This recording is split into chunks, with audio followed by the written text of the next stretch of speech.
오늘 독서인 창세기 1장은 창조 설화 중 첫 번째 이야기입니다.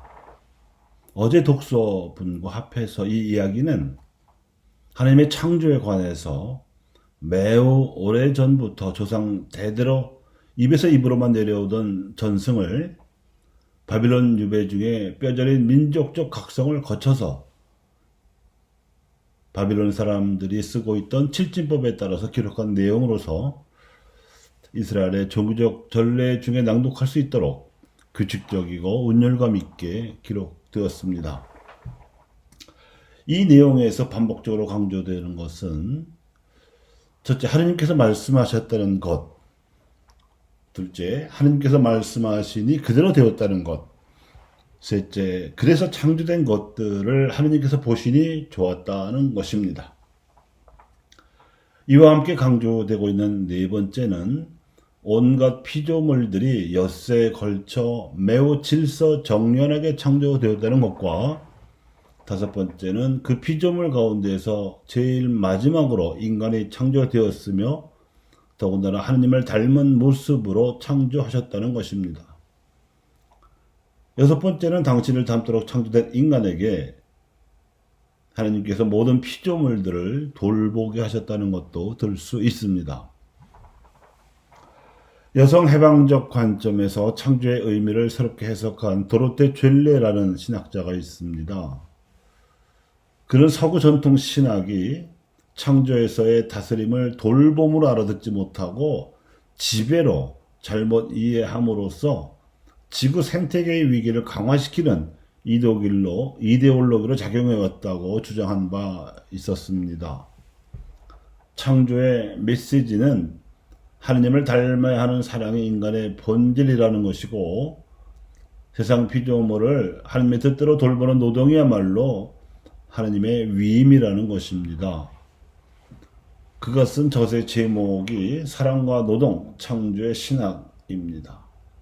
이러한 관점이 요한 버로 2세 교황님께서 반포하신 노동하는 인간 회칙에서는 노동의 영성으로, 프란시스코 교황님께서 반포하신 최초의 생태 회칙 찬미 받으소서에서도 생태적 회심의 메시지로 메아리치고 있습니다. 마지막으로 일곱 번째로는 그 모든 창조 활동을 엿새에 걸쳐 마치신 하느님께서도 이렛날에는 쉬셨으며 이 안식을 통해서 당신께서 보시니 참 좋았던 창조 사업에 축복을 내리셨으며 이로써 창조 사업이 완성될 수 있었다는 것입니다. 특히 이 마지막 일곱 번째는 노동을 완성하는 것이 안식이니만큼 안식이 매우 중요하다는 점과 더불어 이를 통해 단순히 노동에 지친 몸을 쉬기만 하는 것이 아니라 노동의 성과를 바라보며 경탄하는 관상을 통해서 노동이 완성될 수 있다는 점에서 중요합니다.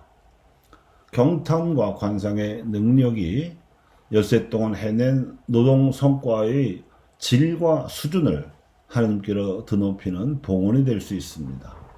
이것이 주일 미사를 참여해야 하는 의무의 신학적 근거입니다. 다윗은 통일 이스라엘 왕국을 사울로부터 물려받고 명실상부하게 이스라엘 백성의 해방을 마무리 짓고 나서 하느님께 찬미를 드렸습니다. 주님, 온 땅에 당신 이름이 얼마나 크시옵니까? 인간이 무엇이기에 이토록 기억해 주시나이까?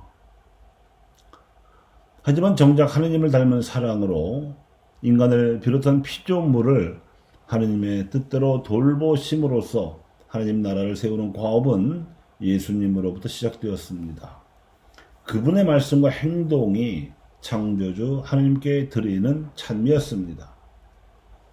그런데 오늘 복음에서는 하느님의 뜻을 곡해하여 알아듣고는 엉뚱하게 전통을 세워가고 있었던 바리사이들과 그들의 율법학자들과 하느님의 뜻을 올바로 세우시려는 예수님 사이에 전통과 계명에 관한 논쟁이 벌어졌습니다. 예수님께서는 하느님의 뜻 대신에 사람들이 제멋대로 만들어 놓은 규정을 교리라고 가르치며 헛되이 하느님을 섬기고 사람들을 흐트러 놓고 있는 그들을 공개적으로 비판하셨습니다. 그들은 창조시에 드리웠던 혼돈과도 같은 존재였습니다. 정작 예수님께서는 하느님을 닮으신 아드님이셨고 하나님 나라의 복음을 선포하심으로써 당신의 가르침을 받아들여 믿고자 하는 이들을 영적으로 깨어나게 하고자 하셨습니다. 이러한 예수님의 뜻을 따라서 교회는 세례의 성사를 거행합니다. 세례는 죄로 얼룩진 혼돈의 인생을 마감하고 사랑으로 펼쳐진 새로운 인생길을 걷게 해주는 성사입니다. 빛을 받음과 물의 씻기움을 진료로 한 세례성사의 은총은 하나님의 생명을 나눠 받아 영적인 몸이 깨어나게 하기 때문에 인간이 하나님께로부터 받을 수 있는 선물 가운데 가장 아름답고 훌륭한 선물입니다.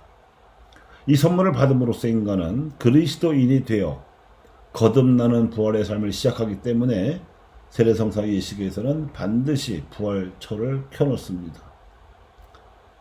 그런데 예수 그리스도의 이름으로 교회가 거행하는 세례성사 예식에는 요한이 베풀었던 물의 세례뿐만 아니라 예수님께서 공생활동안에 행하셨고 십자가 죽음으로 귀결된 불의 세례라는 두 가지 성격이 포함되어 있습니다.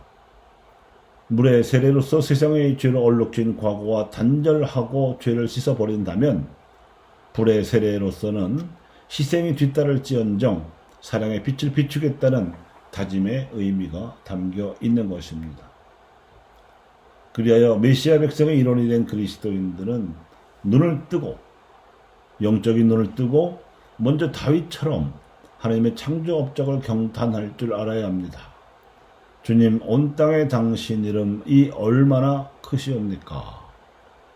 그리고 또한 무상으로 주어진 이 은총과 그 중에서도 인간에게 거저 맡겨주신 이 엄청난 위임 사명으로 그 가치와 역할을 기억해 주신 데 대해서도 찬미를 드릴 줄 알아야 합니다.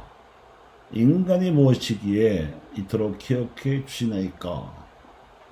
그래야 영혼이 깨어나 살아있게 됩니다. 그 영적인 몸이 부활의 은총으로 성장하게 되는 것은 이때부터입니다. 감사합니다.